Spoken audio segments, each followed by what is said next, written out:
தீபாவளி பண்டிகை நம்மால் கொண்டாடுவது இருளை மறந்து ஒளி தீமையை வென்று நன்மையை கொண்டாடுவதாகும்.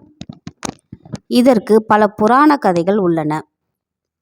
வட இந்தியாவில் இராமாயணத்தில் சொல்லப்பட்டபடி ராமர் 14 ஆண்டுகளான வனவாசத்தை முடித்து சீதா லட்சுமணனுடன் அயோத்திக்கு திரும்பிய நாள் இதுவாகும்.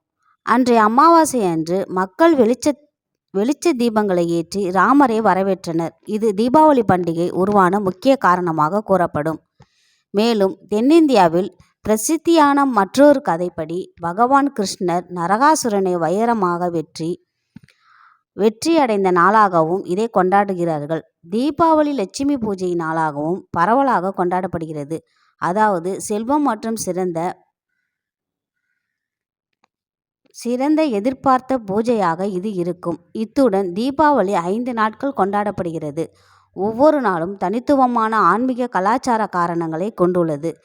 இந்த பண்டிகைக்கான முக்கிய நோக்கம் இருள் காணாமை மற்றும் ஒளியை கொண்டு வருவதாகும். மேலும் தீபாவளி பண்டிகையின் போது மக்கள் வீடுகளை விளக்குகள் போட்டு அலங்கரித்து குடும்ப உறவுகளை வலுப்படுத்தி கொண்டாடுகிறார்கள்.